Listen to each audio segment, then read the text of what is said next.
Well, my goodness, ladies and gentlemen, good morning. Alan, it's all a little bit overwhelming. Now, I'd quite like to say, is the pitch of my voice correct? Can you? I'm not going to, actually, because I heard the other day of a lecturer who, a third of the way through his lecture, said, "Can you all hear me?" And somebody stood up immediately from the back and said, "Well, I can hear you very well, but I'd willingly swap places with anybody who can't." So I'm afraid I'm going to assume you can hear me. Alan, thank you for that really a little bit tear-jerking, I have to say. A little bit tear-jerking to see pictures, indeed hear the voice of my dear mother, who, who died 2002, aged 91. And as Alan said, there was this quite remarkable friendship between my mother and Alan, dating back to the time when he was a young student in landscape architecture, landscape gardening at Manchester University, where only about 20 miles from Manchester. And anyway, it all went from there, and Alan's become a huge friend. But not only a huge friend, but a tremendous, tremendous supporter. You heard what he said about Arlie. I mean, it's just amazing. But a tremendous supporter. And when he was over last summer, he said to me, "Michael, I think you ought to come over to give a lecture about Arlie." So I said, "I can't do that." And he said, "Well, no." And after a bit, I discovered that he actually was serious. And he did want us to come. And it all went from there. And it's just been so exciting. And actually, I'm giving this talk 3 different times. This is actually the second. We've been up in the wonderful place called Winterthur, which some of you, many of you, perhaps all of you will know, a dream-like place. We were up there, and I gave this talk 2 days ago, and we got the most wonderful welcome. And I would like just to say that since we touched down at Philadelphia Airport only on Saturday, we've been met with nothing but kindness and friendliness and generosity. I always knew, I haven't been to America for very many years, but I don't know why not, more fool me. I'm certainly going to come back again soon, because... But I've always known, because of course we've known a huge number of Americans in various ways. You all come over to Europe, thank goodness, and to England and come and see us, and we've had Americans at Arlie. And I've always been told that you're tremendously friendly and hospitable in your own country, and my goodness, that's true. But before we get into the lecture, I would really like to say the most enormous thank you to, I'll have to sort of bracket people a bit, because we've had such help and support. I mean, it was Alan's idea that we should come on this trip, and as I say, it's like being a sort of royal progress. It's just, you know, you're just told what's going to happen next, and it does happen, and we just haven't had to think at all. The only thing is, it would be quite good if instead of there being 24 hours in the day, there were 36. Because, you know, it's been pretty action-packed and still is. But a tremendous, tremendous thank you to Alan for thinking of it all and setting it all up. And it's been a lot of work. And a very, very special thank you to Laura, who she and I have been in correspondence by email. Didn't always work at our end, the email. I don't know why not. Always worked at her end, of course, but by telephone. And our program has been set up. As I say, not only have they set up the program for here at Little Rock, but the program for further north where we started, and the program for where we're going. We're going down to Natchez, which I understand is the most beautiful place. So really looking forward to that. So thank you so much to everybody that's helped us. And it's been so wonderful to meet all Alan's team, and I know we're going to see a little bit more of them.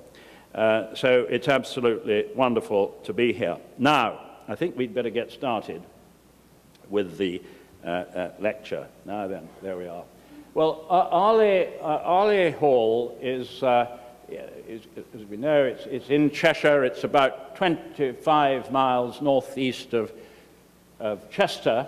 Chester, as you will know, is a very fine city, a beautiful historic city with a Roman wall still standing in large part. How about that? A Roman wall. Amazing, isn't it? And it really is. A lot of it is still standing and you can walk along it. So that's where we are. We're very close to Manchester Airport. Please remember that. Flying time from Philadelphia, 7 hours. Very easy. You have to, it's a bit further from here, I suppose. But very easy. 25 minutes from the airport, we can get you to Arley Hall. So, and we'll look after you if you come. We really will. So that's where we are. It is one of the few remaining historic estates in Cheshire still in private hands. There used to be many more. There are now not so many. So it's completely privately owned. It consists the estate of about 2,000 acres, 800 hectares of really mainly agricultural land. There's about 300 acres of woods, 25 or 30 or so houses, some connected to farms. And then, of course, at the centre we have the historic buildings, Arley Hall, the chapel, which you can see there. That's the chapel on the right there, Arley Hall. And of course, the gardens, which we're going to be talking about today. It's the ancestral home of the Warburton family, and you've seen and heard about my mother, Elizabeth. She was born Elizabeth Edgerton Warburton. She married my father in 1934. He was called Desmond Flower, that's our family name, and the Flower family home is in Southern Ireland, Castle Durrow, and the family left there at the time of so-called Troubles in 1922, and they settled at Arley. Really, I suppose, from the end of the war onwards, because everything was a bit topsy-turvy until then. The Warburtons built their first house at Arley in 1470, so we've been there over 550 years, which is some time, I suppose. It does give one a funny sort of feeling, and a sort of a wonderful feeling, but also a great feeling of stewardship and responsibility. We don't want to be the ones to throw the towel in, and we're certainly not going to be. And I'm very glad to say that we've got 3 wonderful children, and in the normal way, our elder son, Roland, will be carrying on the tradition. He's 37, is he? And he's in the investment world. He lives now at Arley, just come up. He's working in Liverpool, but it's wonderful to have him around because we can talk about things, and he's getting involved in the business side of the place, and so on. So 1470, I should tell you, I haven't got time to go into this, but in 1968, half the house was demolished in the interests of labour saving. Extraordinary. Wouldn't have been able to do it now because it's a historic house and you couldn't just knock it down. But anyway, there we are. That's what actually happened. That, architecturally, Arley is 1840, that particular house. As I've explained, there were houses there on the site from the 15th century. They're all built on the same site. There was an 18th century one. Here we have the Victorian one. That is a good example of what we call early Victorian. They were copying the Jacobean and Elizabethan styles, as you will know.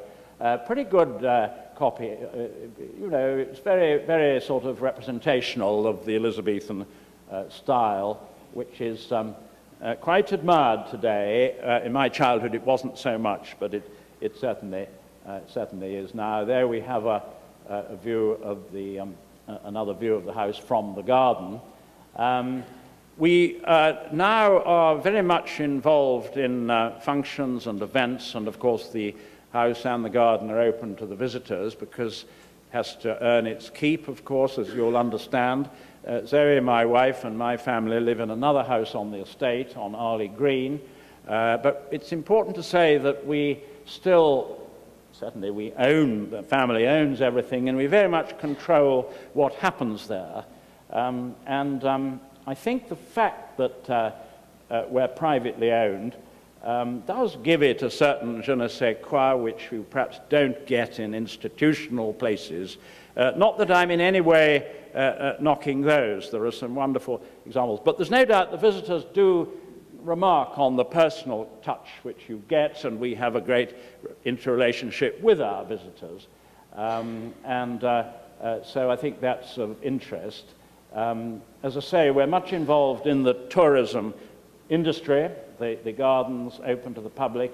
Actually, this year it's going to be open every day from spring to October, Easter to October. We have a lot of functions and events, both in the house and in other buildings, and also outside in the park. We have outside concerts. We have a tremendous number of wedding receptions, and things like antique fairs and receptions of all kinds. Weddings are absolutely wonderful for us. It's amazing what people pay for weddings. And long may that continue. No, really, it is incredible. And we now can have civil ceremonies, you know what I mean, in Arley Hall. We have a license for that. And about half of the events, about half the weddings are civil ceremony plus reception, and half are receptions following a church wedding. It's about like that. We'd better just get into the garden a bit in a minute, but one of the things I'd like to say about the garden, which I think gives it an interest and significance, is that, as Alan said, actually, it is now the culmination. Well, I hope it's not the culmination, because I hope it's going to go on being improved in the years to come, but it's really the first we really know about gardening very much at Arley is in the 18th century. Obviously, there was gardening, I'm quite sure, before then, but we don't know a huge amount about it. But actually, we know quite a lot about what happened in the 18th century, because we've got an enormous number, an awful lot of correspondence, an awful lot of receipts and invoices for plants, 6,000 invoices for plants bought in the 18th century. You have wonderful archives at Arley, which my marvellous brother-in-law, my sister's husband, is looking after and cataloguing and putting on the internet, and all that kind of thing is happening. Really the 18th century is when I'm going to start the sort of chronological tour of the garden. Now that is obviously, I say obviously, it's actually a 19th century photograph of a meet of foxhounds at Arley. And you'll see I talked about the partial demolition, and we lost the tower or dome at that time. That was taken down. Did give it a certain distinctiveness, the house. Actually, I have always really preferred it without it, but I'm not asking you to comment either way. Now we're in the 18th century. That is Sir Peter Warburton, the 4th Baronet. He inherited the estate in 1744. And this is his son, also called Peter, Sir Peter Warburton, the 5th Baronet. And they had a considerable influence at Arley. I'm not going to go into it a lot, but there were two particular things that between them they accomplished. One was they commissioned, and I say they because he came back twice, a well-known landscape architect of the 18th century called William Eames, similar time to Lancelot Brown and Repton. Not as well known, but he was highly skilled, William Eames, and he laid out the park. And the park is planted with trees and so on, and the park is tremendously important today in the landscape, as I'll explain a little bit later. The other thing, there's the, yes, that's one of the invoices, rather fun really. We got 6,000 of those. £4, one shilling and 1786, plants bought, Sir Peter Warburton. Rather fun. Now, the other thing that they did in the 18th century, which is very, very important in terms of today's structure and design of the garden, as I'll show you in a bit more detail later, they built brick walls, and the reason I show you that section is that before the days of central heating and greenhouses and so on, in large gardens in England, the way they kept plants protected from frost and hard weather, they used to light fires outside the walls at intervals of about, say, 30 yards. These fires, and then the heat, there were flues inside the walls, and the heat went up, and they're called heated walls, and that warmed the climbing plants growing up the walls, the fruit. And it's amazing, really. And of course, the wall's still there, and that's, I think, not without interest. It's not unique to Arley, of course, at all, but we had it at Arley, and that photograph taken only about 10 years ago, I think. It's said that the most junior garden boy, his task would be to stay all night stoking the fires outside the walls. It must have been a boring job. Not sure it'd be quite past the health and safety tests which we're subjected to these days, but that's apparently what used to happen. So that's why I show you that picture.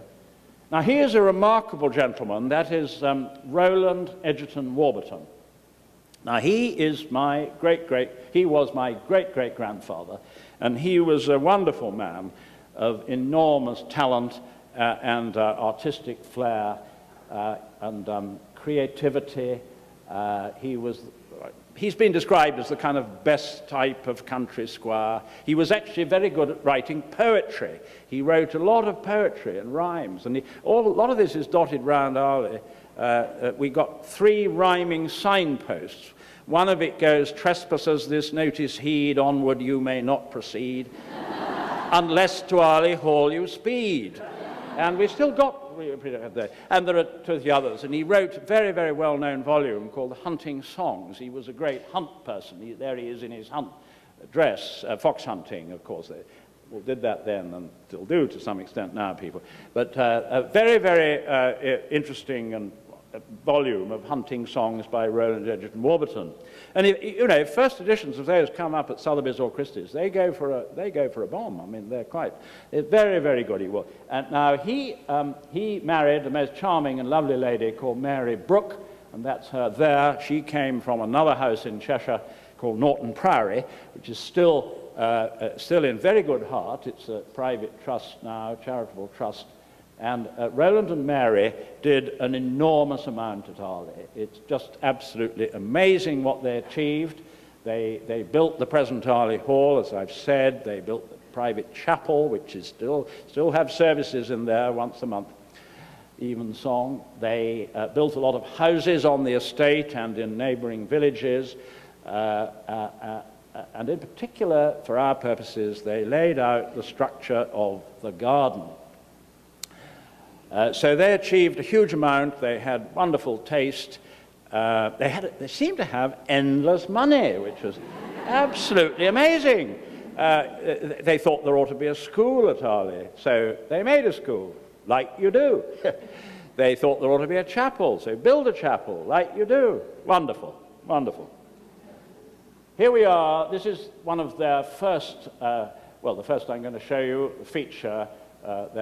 This is the Pleached Lime Avenue, and this is the quite grand approach to Arley as it now is, which the visitors come along. They walk along here towards the, they walk along there towards the stable clock, which you'll see closer up in a minute. Pleaching, as you will know, is the method of growing where you training in the narrow shape, very, very fashionable in England in the 19th century, and it's still being done today, and it's very effective. One of the interesting things about those trees, which is remarked on a lot by our visitors, is how narrow the trunks are. Because these trees were planted in 1860, so they're quite old. Now, you wouldn't, I'm not sure if you can tell from that, but take my word for it. The trunks are narrow for a tree 160 years old. Now, the reason for that, of course, is because they're clipped. And if you clip trees, hedges, of course, it puts them under stress, so they don't put on growth like that. But that's a point of interest. There were a view of the Lime Avenue going away from the foreground area, which we call the stable yard. You'll see that in a moment. And then the building on the right of your picture is now, it's a 19th century building, which now used to be coach houses, subsequently garages. Now it serves as the ticket office and shop for the visitors. And I don't know whether you can see the date, 1845, which is indicative, and initials, probably can't see that terribly clear, RWM. So they loved putting their initials up everywhere, didn't they, in those days? And I don't know whether, anyway. Now we come a little bit closer to the center of things. We're entering there the stable yard. The stable clock was put on that was put on in the 19th century by Roland, and which gives the place considerable character. And there we have a watercolor painting, two-thirds of the way through the 19th century, by my ancestor, my great-grandfather, Piers Edgerton Warburton. He was Roland's son, and he was a very good watercolor painter, and he loved painting buildings. And I show you that to indicate that really there's been really no change at all in the appearance of that area to what it is today. Perhaps you don't so often see horses like that, but other than that, no real difference. The building on the right, that one there, I'm now going to show you. Now that is, without question, the most important building we have at Arley in architectural terms. It's probably one of the simplest buildings. It's not complicated, as you can see, but it's the only building we have which is listed Grade 1 under our historic buildings legislation. Very important building. It's the upturned V shapes. That's called Crook formation, typical of the period, made from single oak trees, those trunks.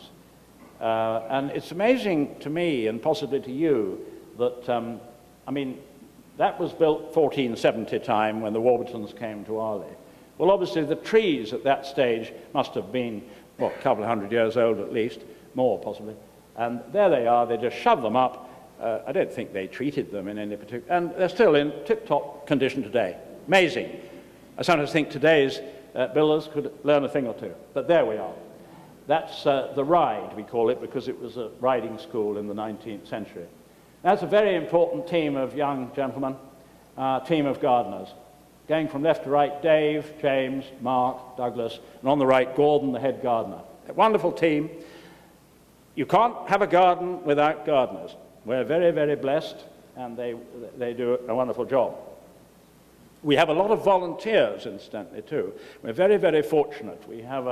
There's a wonderful organization called the Friends of Arley, which exists to support the estate financially and in a lot of other ways, ambassadorially, and so on.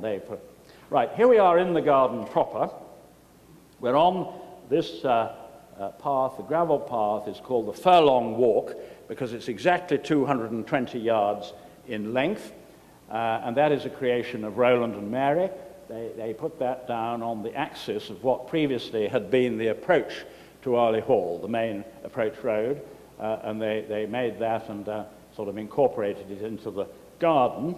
I mentioned the park earlier, designed by William Eames, and it's worth just spending a few seconds on this, I think, to point out that there it is. You walk along the Furlong Walk, and you have rather splendid views over the park and the trees, and you see the cattle and the sheep grazing. I think a lot of gardens in the UK of very great merit, but they suffer, it's not their fault, they suffer from being, I think, sometimes a little bit shut in. It's nice to have a feeling of spaciousness, and you'll certainly get that there.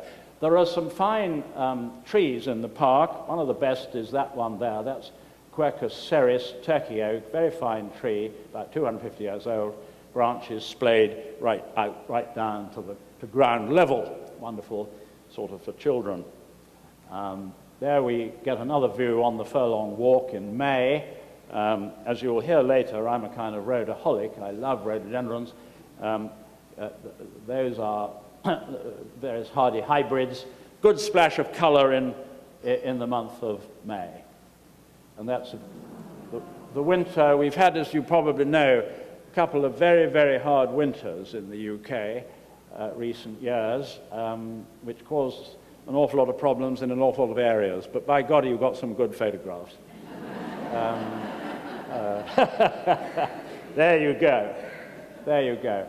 Now, now that is without question. That's Alan showed you one or two. That is the Herbaceous Border. about 2/3 of it, that is. Now, there's no doubt at all that the herbaceous border is the feature for which Arles is best known. And there are a number of reasons for that.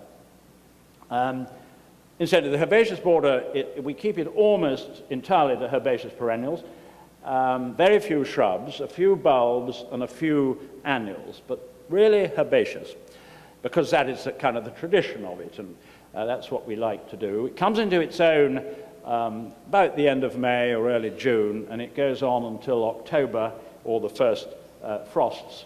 What we try to do, and Zoe is tremendously involved with the head gardener in this and does a wonderful job, we try to have it really looking good for a period of about 4 or 5 months. It's quite difficult with herbaceous plants, actually, because they come up and then they die down, and others come up, and it's quite a job. But there you go. And the building at the end is called the Alcove. That's about 1790.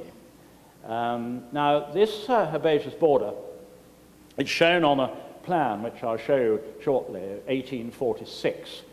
And for that reason, it is thought that it's one of the earliest, if not the earliest, herbaceous borders in the country, because that is earlier for herbaceous border. But in fact, we are pretty sure that there was gardening going along that brick wall since the end of the 18th century. Why do I say that? Answer, because the building at the end is the alcoves, about 1790, and we got all these invoices and plants. I think there was gardening going on. One or two things to say about this border.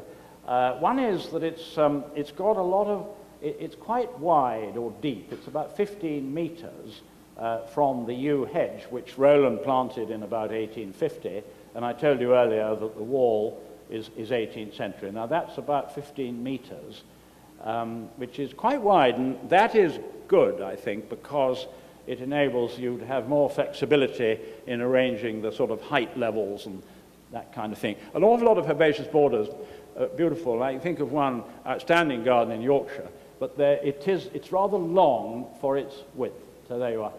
The other thing, which you can see best in the next slide, is it's got these yew buttresses punctuating the length, and you can see it more easily there, actually. That is in April. And I think it's quite good to look at gardens, as it were, not exactly out of season, but in the winter and early spring. You see the architecture very well, and you can see, I think, the buttresses planted at intervals along, breaking up what could otherwise have been possibly a slightly monotonous long walk. I think you'll follow what I mean. And it was quite clever that. It was about 1870. It was a later edition. I think it was very successful.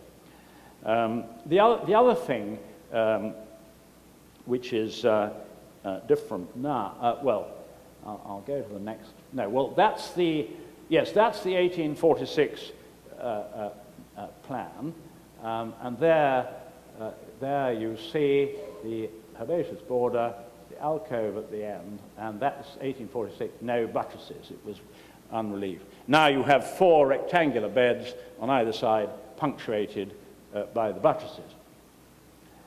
That is a watercolor painting by an artist called E.A. Rowe, about 1880. Show you that partly because to show that really the structure of the border has really not changed. I mean, that's, it's more. And indeed, we still grow a lot of the same plant. I don't remember any peacocks, but I think that's artist. Well, it may not be. But the other thing which is different is the gravel path.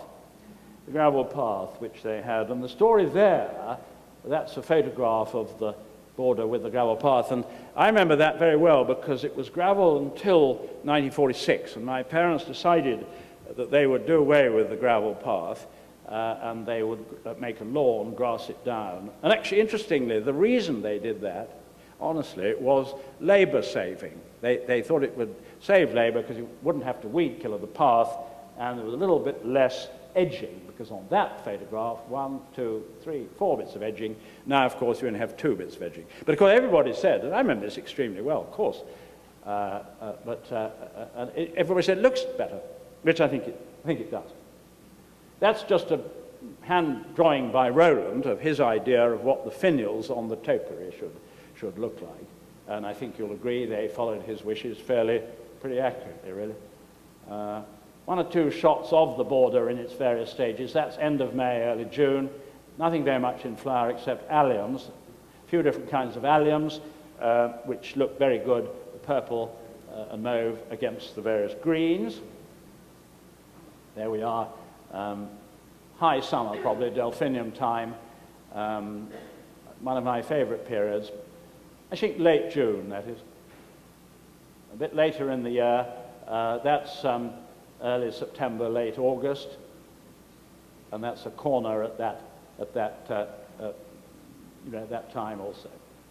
Now, these gates from the border into, you'll see later, the walled garden, rather grand gates constructed by, or the instructions of Roland and Mary, quite fine, into what is now the walled garden, and my mother, who's been referred to a lot so far and will be referred to again, she was at Arley all through the Second World War. My father was away with the war, and she was very, very good at preventing the requisitioning, which happened in a lot of places.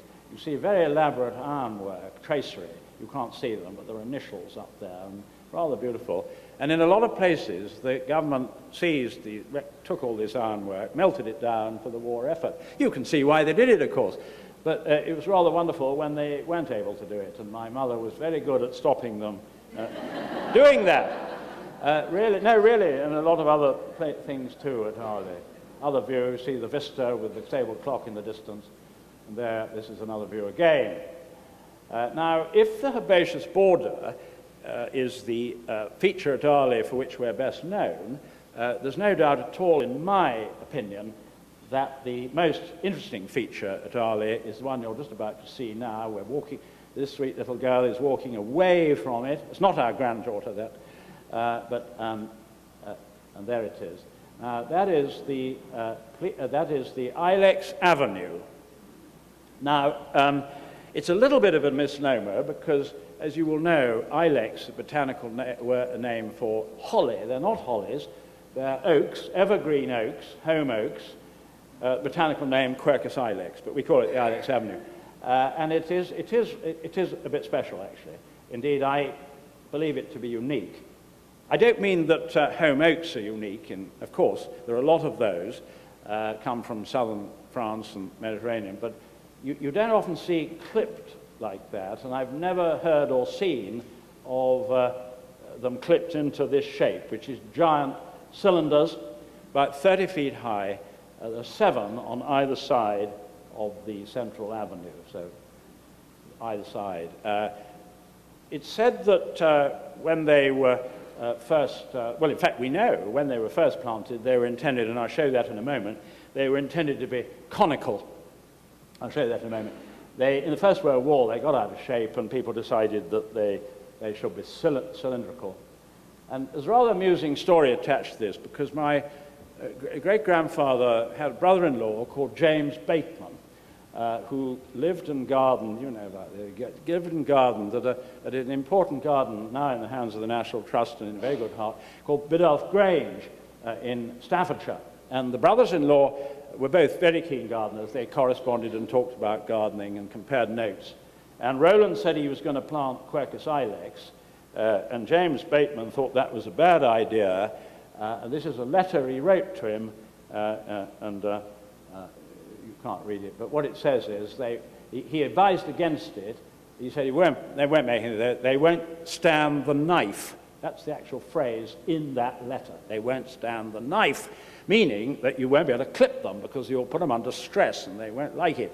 Well, luckily, Roland took no notice at all. He went ahead, planted them, and apart from the 1981-82 winter when we were worried about them, they didn't put on growth for several months, but they've been fine. And so it's a wonderful feature to have. And I told you about the conical shape. That is watercolor of the 19th century, and you can indeed see conical shape. This is a view of the Ilex Avenue from the foreground area, which we call the Fish Garden, another one of my mother's creations. And two things to say about this. A very happy plant association my mother thought of. 2 or 3 different kinds of Philadelphus, Belle Étoile and Beauclerk, and a very good floribund of pink rose called Erfurt. Very good plant association, wonderful scent from the Philadelphus. The other thing I must draw to your attention is the Zoe urns. Those are called the Zoe urns because they are 18th century solid stone. They were on the columns of a house near Arley called Marbury, and my mother all her life had coveted these. Marbury got into the hands of a demolition contractor. The place was knocked down. These urns still remained on the columns, and my father was in a correspondence with the demolition contractor trying to buy these urns, getting no answer at all. Zoe and I got married in 1971. She's a forthright girl, my wife. Got on the telephone to this chap, not the sort of thing my father would have done. Got on the telephone and said, my father-in-law's been writing letters to you. You haven't answered them. Can we have these urns? Anyway, we got them 50 quid the pair. As they were 18th century solid stone, and we put them there. So that's the Zoe urns for you. And wonderful to get those. A view into the park from the foreground, the Sundial Circle. I talked earlier about views into the park, but you see I think you can see what I mean. It's good. You get various vistas. Right, he's the artist, Piers Edgerton Warburton, Roland's son, my great-grandfather, and he's the guy that painted the view, which I showed you, and an awful lot of other buildings. And that's his wife, Antoinette. She was Antoinette Someries, came from the Channel Islands, Guernsey, and she was lovely. I used to hear about her from I had various great-aunts that I knew extremely well. Obviously, they were daughters of this lady Antoinette, and she was obviously a charming person. It was said that she was a little bit diffident, and I think this is pretty good rubbish really, but quiet, diffident person, shy. It was said that she wanted an area where she could go and enjoy herself near the entrance to the garden at Arbor. Didn't want to go right down to the far end. So anyway, she created this area, which we call the Flag Garden, and that is much as it's always looked. We now have floribunda roses and bedding out there. And that's I have a particular affection for the Flag Garden because my mother, before we opened the garden to the public, which we did in the 1960s, the gardeners were never allowed to come down here because this is where my mother did her sort of private gardening. She used to work there. When I was a small boy, I would very often be with her, and so I remember it with great affection and nostalgia. And I remember, incidentally, the predecessor of that statue, because I was there on one occasion with a friend, a little girl. We were both 5 years old. She was called Jenny, and Jenny and I were playing around, and we managed to pull that statue or its predecessor right down on top of us. To the consternation of our mothers, we didn't think anything of it, and it did us no harm at all. Another view of the Flag Garden in the spring, Magnolia Solangiana, the back, and bedding out. That is my grandmother, Lettice Lee. She came from a wonderful property in Cheshire called Lyme Park, a very, very grand place, which is now in the hands of the National Trust. And she married my mother's father, my grandfather, John Edgerton Warburton, who very sadly was, like so many, the victim of the First World War. He died of wounds in 1915. So he never had a chance to make his mark at Arley, which is sad. But my grandmother married again. She married a lovely man, my step-grandfather, called Dallas Waters. And they were at Arley in charge in the 1920s and 30s. Now, the 1920s and 30s were not the sort of high spot of gardening at Arley. I'm trying to get across the point that each generation of a family has made a contribution to the place. And while trying to preserve the best of what went before, they're trying to create new features, and that is still going on today. Just before we get on to what my grandmother did, I'd just like to point out the structure of Arley is very, very important, and design. But here you see you have the brick walls, kitchen garden, another kitchen garden there. You have the yew hedges there. You've got yew hedges. 1 second. That is the herbaceous border. yew hedge there. So you can, I hope, imagine that this structure gives a strong design, and it enables you to get the element of surprise, which I think is very important in a garden. You don't see everything at once. You go around a corner and you see something new. So there we are. Well, what my grandmother did, incidentally, there was a maze at Arley in my child. That was there. Sad, but hornbeam maze, that was demolished. Anyway, there you go. That is an area, bowling green, and my grandmother carved out of that an area which is now the fish garden, another formal area which she made there. I'm moving on a bit rapidly now because there's a lot more to say.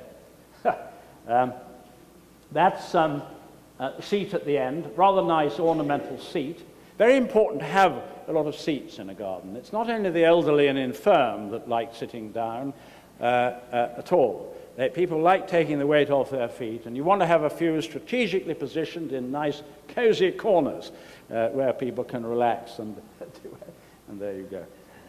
Anyway, so that's that. And this is the view which the couple on that seat would be looking at. The fish garden itself in the front, a few of the Quercus ilexes, and then the view beyond into the park. Now that is my mother, who you've heard about, and she, without question, had a greater effect and influence on the garden at Arley than anybody since the 19th century. That is taken about 1977. She was a remarkable person, as Alan has told you. She was very artistic. She loved gardening. She was extremely intelligent, very energetic, and her philosophy, as I think indicated, was that she wanted to do things in the garden which might improve it while retaining the best of the past.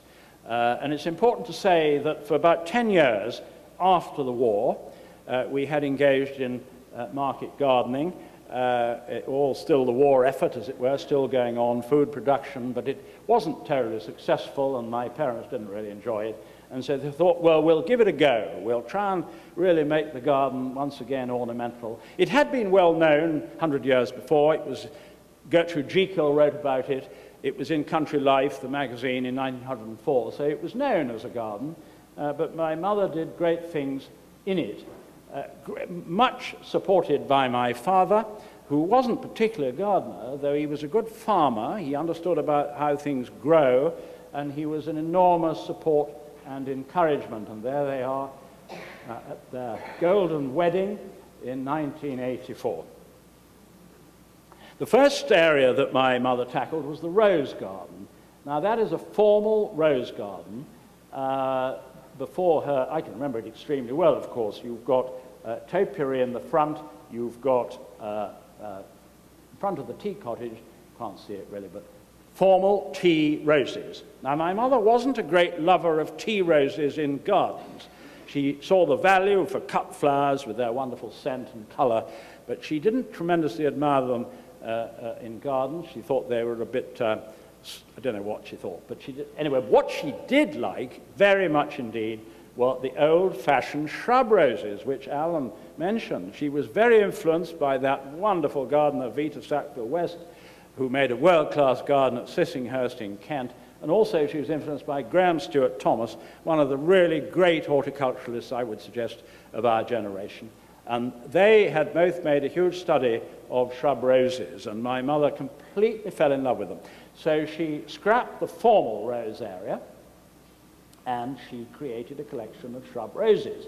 That slide doesn't show it particularly well, but you can see that it's the same area, and you've got shrub roses on either side in front of the tea cottage. And we've now got, I think, we've got about 80 or so different varieties of species and hybrids, and they make a wonderful show in June and July. They're mostly, not exclusively, but mostly not repeat flowering, but that's a little bit more of them closer up to the tea cottage. Tea cottage is really a folly, 19th century conversion of an 18th century building, and it's fully equipped as a little house, a chimney, and in the Victorian times they used to have tea parties there, and of course it's wonderful for children. Very nice to have a few buildings in gardens. They break the place up and they give character. Shrub rose area, roses not in flower, but I love that slide with the irises in the foreground. That is shrub roses looking into the park. That is an area which my mother attacked too. How are we doing? All right. That is called the rootery. Zoe has absolutely rightly said you must explain that that is in course of making. It's in course of creation. And that's my great-great-grandmother Mary. And they're making a rock garden which was devoted to, those are all paving stones, and for rock plants. And they're called rootery because on the right they introduced a lot of stumps and trees, roots of old trees. It was quite a fashionable thing to do, and they grew plants up them. And their roots, of course, still there. But the point is that that was extremely labor-intensive, the alpine plants. So my mother scrapped, well, they didn't survive the Second World War, it just wasn't the labor for them. So she altered that and she transformed it and introduced a lot of shrubs, in particular deciduous azaleas, which are absolutely wonderful scent. A lot of them, you will know these very well because, of course, the parents are native to the United States in many cases, and really very, very good and wonderful scent with the flame-colored azaleas. And there's another view of them. Certainly gets the cameras clicking in April and May. That is a good plant association of azaleas and Meconopsis grandis, the blue flower, which is a good association, I think. And another good plant association in the rootery is hostas. We've got a lot of hostas, and they go very well with the azaleas. And there's the rootery in its autumn plumage. Now we come out of the rootery. I just show you that because that's one of my favorite shrubs, Cornus controversa variegata, sometimes called the wedding cake tree because branches splay out in a rather wonderful way. And I'm very keen on, we don't want too many of them, but I'm very keen on variegated foliage. So that's what that is. We now come to what is now the walled garden, and probably my mother's greatest creation, I think. She turned what had previously been a kitchen garden with fruit trees and vegetables. It's now entirely ornamental. That's the center of it. The fountain in the middle is made of phosphor bronze, created by a sculptor called Tom Leaper from Cornwall, and it was the present gift from a wonderful, I think I've referred to the Friends of Arley, organization supports the estate, and that was given as a memorial to my mother, and we're very pleased with that. Another view of the center of the walled garden, as is that. Moving on a little bit quicker now. That is the herb garden, self-explanatory from its name, full of various different sorts of herbs. Maybe you can see that was on a building in Piccadilly Circus in London, bombed, and then the gardeners pick out the box hedges. Do you see what I'm indicating? The shape. Rather fun. That was made by my mother off an old rubbish heap. The scented garden, everything's supposed to have a scent. Now we come to the present day. This is my wife Zoe has been responsible for this area. I refer to the fact that my father's family came from Ireland, and they left in 1922. This is, we call the Arbor. It's a rather beautiful wirework structure of about 1820, which had been at Castle Darrow in Ireland. My father remembered it. And when the nuns, who had the property for many decades, when they left, we managed to, they gave us this structure. We got it over, dismantled it, got it over, restored it, and put it in the middle of what is now a kitchen garden. And we realized you couldn't see it terribly well, so planted a yew hedge behind, which is very successful because you can see it well. And yew grows very, very much more quickly than people tell you. It really does. That photograph, the yew hedge, about 12 years old. Possibly 15, but certainly not more. And the border, which Zoe has made, border on either side, we call it the Arbor Walk, and that does vary throughout the summer. And there you get looking the other way at what we call the Arbor Seat, which is a nice place to sit. Now, just to show we still do grow vegetables, This is the kitchen garden, and there's Mr. Scarecrow. That is the vinery, looking back, 19th century greenhouse, and that is the interior of it, which is open to the public in the summer, where we sort of show house. Now we come to where I've been very involved over the last 35 years. This is the Grove, the other side of Arley Hall. This is a completely different concept, woodland garden, a different standard of maintenance required, different concept. This is, the main garden is formal and structured. This is informal, not structured enough, actually, I think, but nevertheless, it's informal in concept and theme, and the visitors actually do love it because they feel relaxed down there. That's obviously in the autumn, and then spring. We've got there, down there, well, between 500 and 1,000, well, near 1,000, different varieties of woody plants, trees, shrubs, over 400 different varieties of rhododendron. I'm a complete rhodaholic, but we have acers, oaks, birches, cornices, wonderful plants, cherries, magnolias, you name it, we try and have it. There we are. You see what I mean? It's a completely different theme.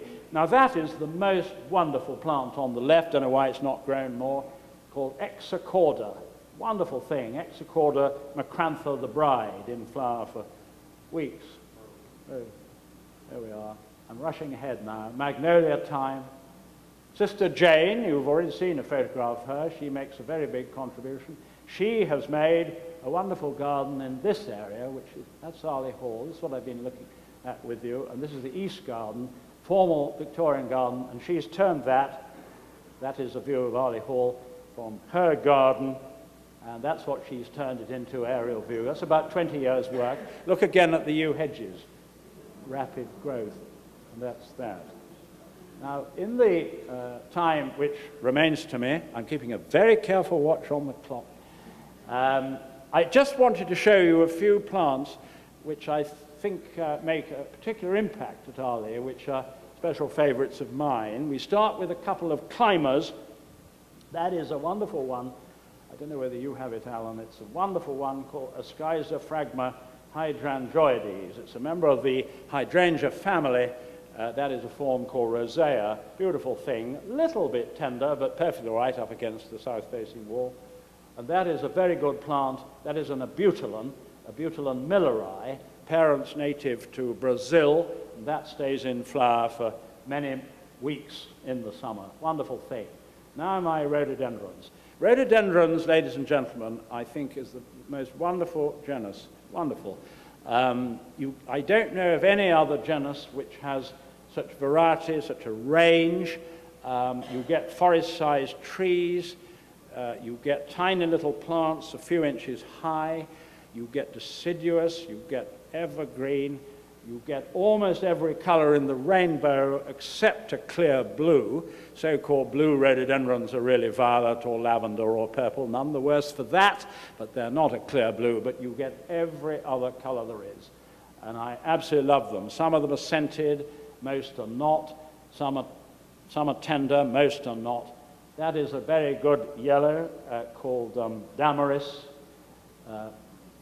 Lems, Monarch, an awful lot of hybrids are made in the United States, as you will know. Tremendous interest in America in rhododendron hybridizing, and been enormously successful, actually. And of course, you have all your wonderful deciduous ones, the azaleas. That is a very good yellow called Hotii hybrid. Wonderful, that's rhododendron thompsoni. That is a species which we've actually seen. We've once been to the Himalayas, seen that growing in its native habitat. And ladies and gentlemen, there's no more exciting thing to do, is there, than seeing plants growing in their native habitat. It's really absolutely amazing. That is a marvelous species, one of the very best, Rhododendron yakashimanum, fairly brought in 1934, I think, and has been a parent of a tremendous number of wonderful hybrids.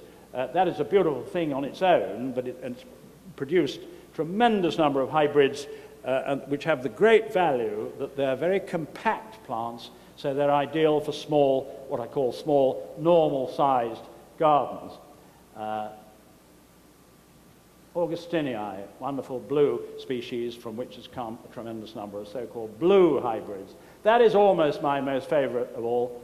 When I was at Winterthur 2 nights ago, somebody in a question said, what is your most favorite plant? One single favorite plant? That's a difficult question, isn't it? Anyway, I gave him an answer. You have to, don't you, really? Rhododendron wardii, Ludlow, and Sheriff form. So there you go. There you go. And lovely yellow, orbicular leaves, and that wonderful, I think, dark eye red. Okay, Rhododendron wardii, fairly. These are Pratt hybrids, deciduous azaleas, hybrid race. Awful lot of American parentage in this, Viscosum, Occidentale, a lot of them. And it has a great value. They come out late in June. They're wonderfully scented, and they're wonderful display of color. Another one there. Foliage, terribly important in rhododendrons. Young foliage, worth growing just for that alone, don't you think? Glaucus, Oreotrephes, that species. Fantastic. Brioravii, look at the endumentum under the leaf. Magnolias, well, I hesitate to talk in your country about magnolias, having been in Philadelphia, having been, you know, where we've been. But we do grow magnolias well. That is Sprangeri, wonderful one. That is Lerbneri Merrill. That's actually at our house. That, Soulangiana Lenii, a cross called Proctoriana. That is absolutely charming plant. Rhododendron sinensis, Rhododendron sieboldii, subspecies sinensis. Magnolia, so sorry. Magnolia, start again. Magnolia, what did I say? Sieboldii, subspecies sinensis. Beautiful thing, comes out about a month later than most magnolias. Beautiful scent. Absolutely charming plant. Just very quickly through, try and imagine, these are herbaceous plants in the herbaceous border. These are the kind of things that give you the kaleidoscopic effect in the herbaceous border. Right. Now then, trees. I've got another 5 minutes, Laura, is that right? Do you agree? What? Over already? I've gone already, okay.